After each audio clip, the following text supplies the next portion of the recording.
नमस्कार. सालस तरीही खोडकर अशी इंदू आपण सर्वांनीच प्रोमोमधून पाहिली. मूर्ती लहान परंतु कीर्ती महान अशी ही व्यक्तिरेखा आहे.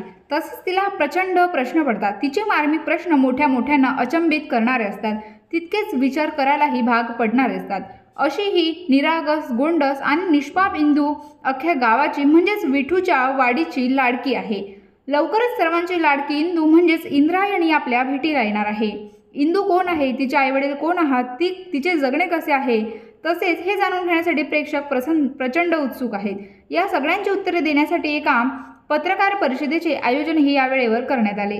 यावेळी इंदूची भूमिका साकारणारी सांची भोईर, अनिता दाते, तसेच संदीप पाठक, स्वानंद बर्वे, आयुष उलगडे, राघव घाडगे यांच्यासह दिग्दर्शक विनोद लव्हेकर उपस्थित होते.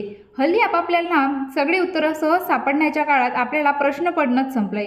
यामुळे माणसांचा माणूस म्हणून घडणंही खुंटत चाललंय.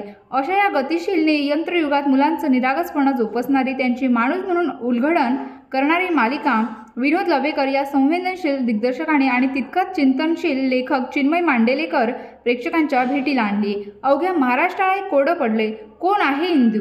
इंदू आहे एक निरागस, निष्पाप, गोड, सालस, अवघड पण तितकेच विचारी मुलगी. इंदूच्या भेटीची रसिकांची आतुरता आता शिगेला पोहोचली आहे.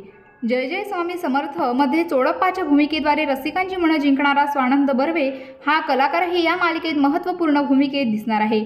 चिन्मय मांडलेकर लिखित या मालिकेची निर्मिती जीव झाला येडापिसा, राजा राणीची जोडी आणि फिरतीचा वनवा उरी पेटेला या कलर्स मराठीवरील लोकप्रिय मालिकांची निर्मिती करणारे पोतडी एंटरटेनमेंट करत आहे.